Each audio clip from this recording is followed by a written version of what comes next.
Bonjour à tous, j'espère que vous allez bien. On se retrouve aujourd'hui pour un nouveau tutoriel maquillage. Alors comme vous pouvez le voir, il s'agit d'un maquillage un petit peu coloré quand même. J'avais envie de changer. Alors déjà j'avais envie tout simplement de me maquiller avec un petit peu plus de couleurs que d'habitude. Alors je sais qu'on arrive en automne. Mais écoutez, hein, amusez-vous avec le maquillage, il n'y a pas de saison pour le make-up, il y a toujours des couleurs voilà, qui se portent un petit peu plus suivant les saisons, mais bon, voilà, quand on est passionné de maquillage, enfin en tout cas pour moi, ça ne me dérange pas de porter ce genre de make-up en automne. Donc écoutez, voilà, j'avais envie de vous proposer un look qui change de ce que je vous propose habituellement. Voilà, j'utilise beaucoup de teintes assez neutres, marron, bordeaux, etc. Et je me suis dit, voilà, là j'ai envie de quelque chose d'un petit peu plus coloré. Donc vous avez du doré, du cuivre, un petit peu de violet, du turquoise en muqueuse. Donc après bien sûr à vous d'adapter le make-up, vous n'êtes pas obligé de mettre la touche de violet en coin externe, mais de garder le turquoise en muqueuse, ou alors d'enlever tout simplement le turquoise en muqueuse et de garder le maquillage des paupières colorées. Voilà, après à vous d'adapter, hein. Moi je vous propose à vous de voir ce que vous aimez ou que vous n'aimez pas. Donc voilà, j'espère en tout cas que ce petit maquillage vous plaira. Voilà, et bien sûr je vous laisse avec les explications.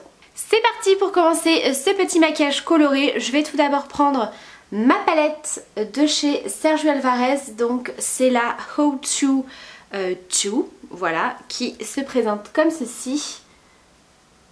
Donc c'est une palette que je vous avais déjà présentée. Je vous avais réalisé d'ailleurs un make-up avec des couleurs assez chaudes. Je vous le remettrai dans le petit i cette vidéo. Donc pour commencer, je vais prendre un pinceau estompeur et je vais appliquer dans mon creux large, hop là, cette couleur là, qui est un marron un petit peu camel, que je vais appliquer dans mon creux large. Alors les couleurs sont très pigmentées, donc allez-y doucement. Vous voyez là j'ai à peine trempé le pinceau dedans.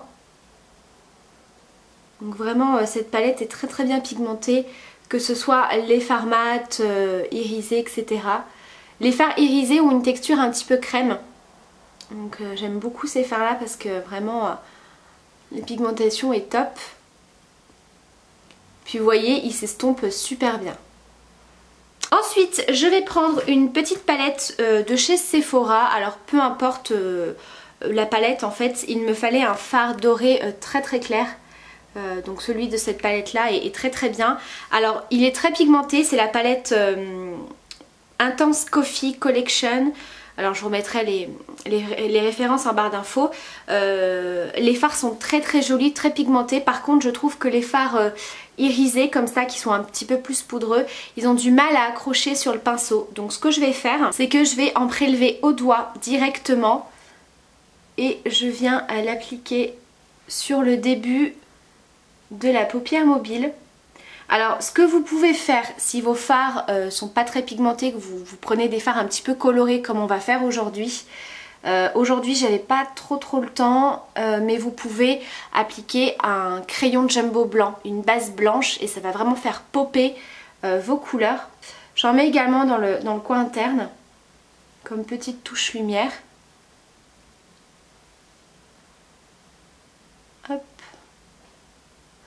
Ensuite je reprends ma palette Sergio Alvarez et avec un pinceau plat je prends le fard qui est à côté du marron qu'on vient d'appliquer dans le creux.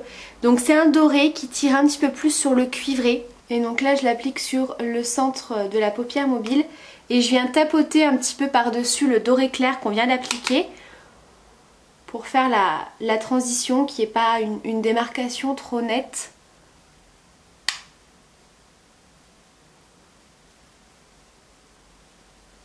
Ensuite je vais prendre un fard violet. Alors je suis un petit peu déçue, c'est un fard de chez MAC, c'est le Parfait Amour qui est très connu.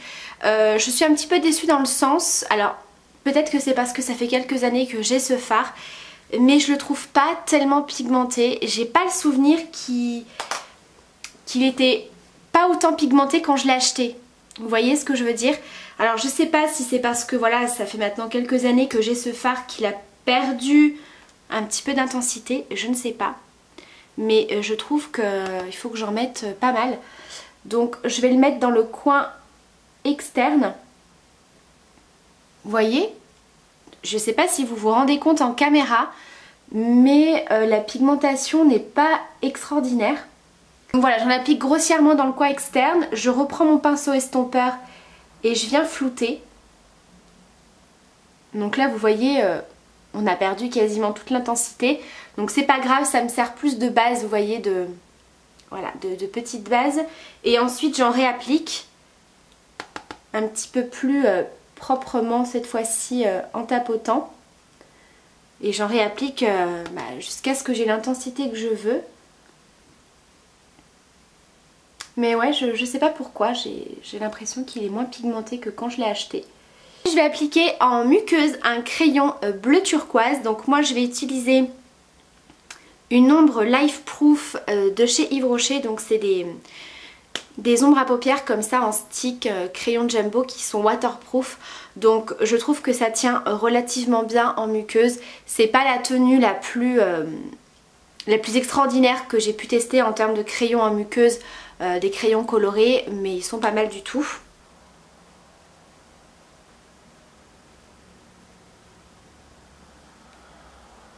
Ensuite un petit peu de fard noir au niveau des ras de cils, donc vous n'êtes pas obligé hein, comme je dis souvent, mais je trouve que ça fait quand même bien ressortir les couleurs. Et après voilà, vous pouvez mettre un trait de liner si vous préférez. Donc moi je prends toujours mon fard noir pardon, de chez Kat Von D.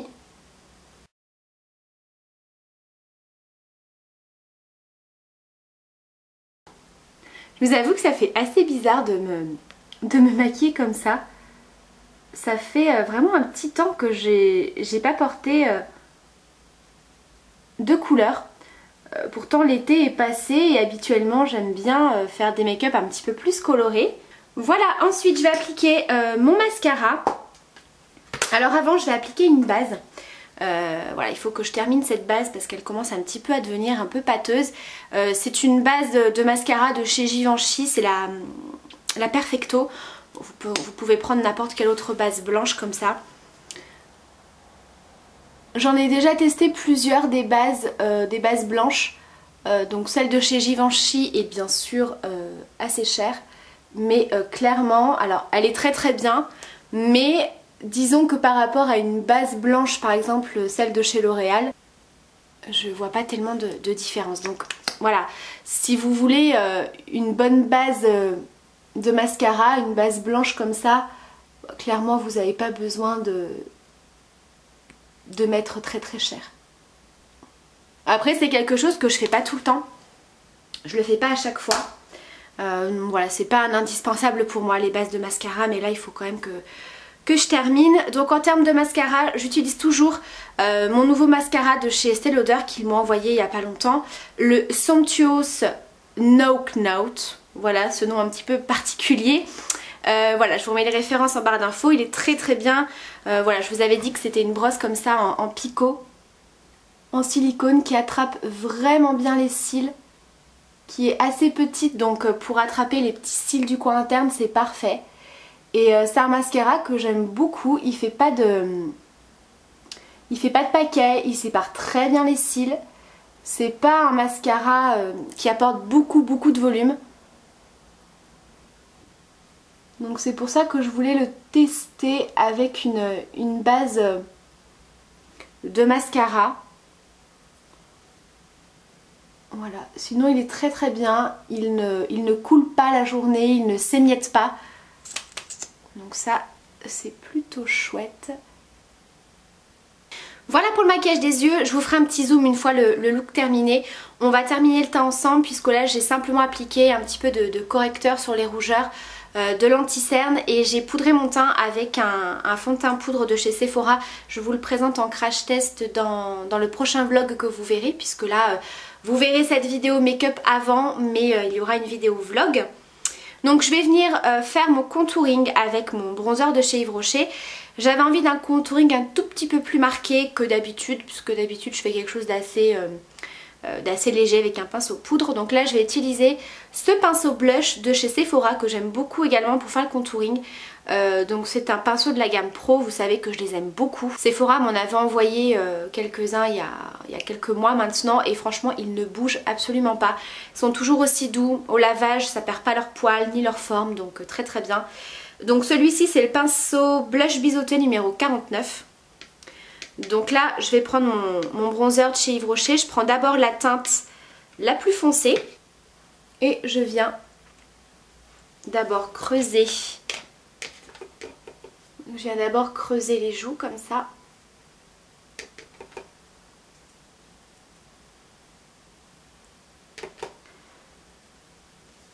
Vous ne voyez plus rien. Donc je l'applique sur les contours du visage. Donc toujours avec la teinte la plus foncée. Et la tranche du pinceau. Et ensuite je vais venir mélanger les deux teintes assez grossièrement.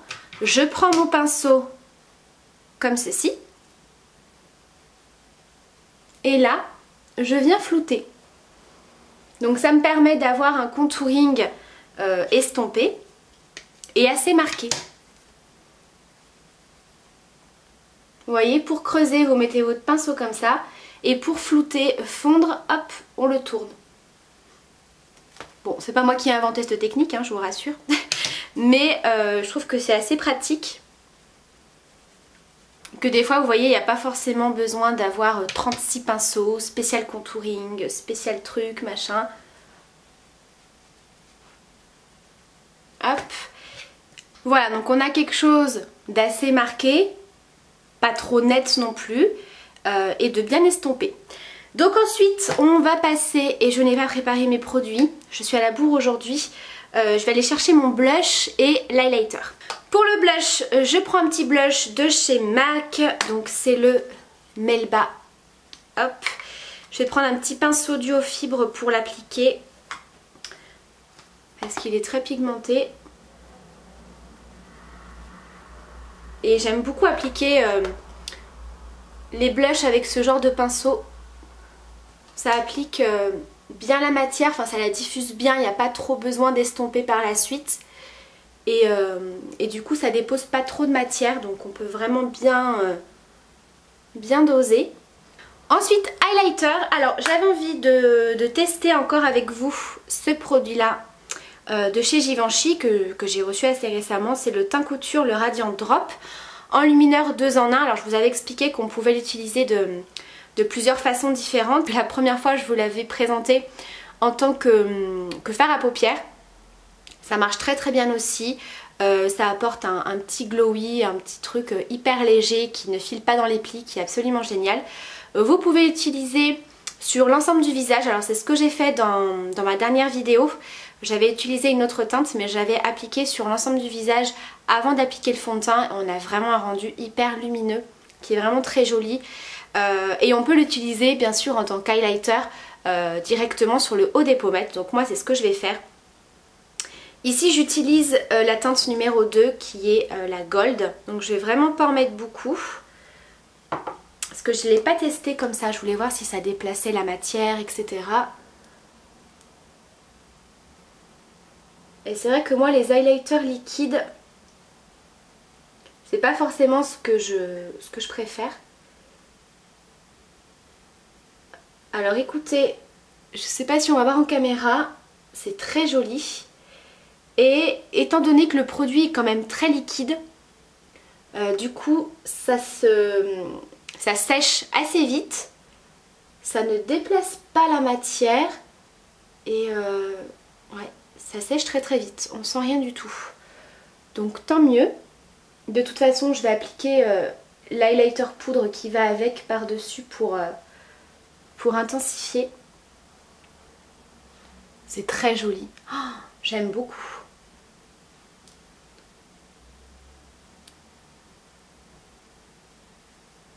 Et donc par-dessus je vais appliquer l'highlighter de la même teinte, donc toujours de chez Givenchy en Shimmery Gold, qui est comme ceci, qui est absolument magnifique. Voilà, donc je voulais voir ce que ça donnait le combo des deux puisque j'avais pas encore essayé.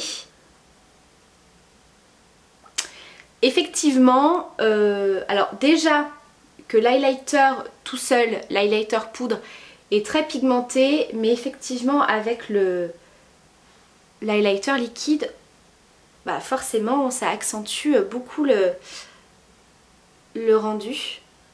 Donc ça c'est vraiment pour celles qui aiment l'highlighter bien visible, hein. Si vous préférez les highlighters plus discrets, vous mettez soit l'un soit l'autre, mais j'aime beaucoup le rendu. Très très joli. Ensuite on va terminer avec les lèvres, donc forcément vu que j'ai un maquillage assez coloré, voilà, on va rester plutôt nude dans les lèvres et je vais utiliser un de mes rouges à lèvres préférés, donc c'est le Marie de chez MAC, hein, qui était sorti en collaboration avec Enjoy Phoenix, qui a bien morflé. Vous voyez, je l'ai beaucoup utilisé et il avait même pris un coup de chaud dans le sac à main, il n'a pas trop apprécié. Mais bon, c'est un nude rosé. Et ça c'est un effet glaze. Voilà. Voilà, qui est très crémeux, hyper confortable à porter. Il est quand même relativement bien pigmenté, donc il a plutôt une bonne tenue. Donc voilà le petit rendu de ce look. Je vais vous zoomer un petit peu le make-up des yeux. Donc ça change voilà, de ce que je vous propose habituellement, mais bon, je vais pas non plus vous proposer des make-up tout le temps dans les tons neutres. Donc voilà pour ce petit maquillage, j'espère en tout cas qu'il vous plaît. N'hésitez pas à me dire en commentaire ce que vous en pensez, si ça vous plaît que je vous propose des maquillages un petit peu plus colorés. Voilà, que ça varie un petit peu au niveau de ma chaîne, j'essaye d'en faire un petit peu pour tous les goûts.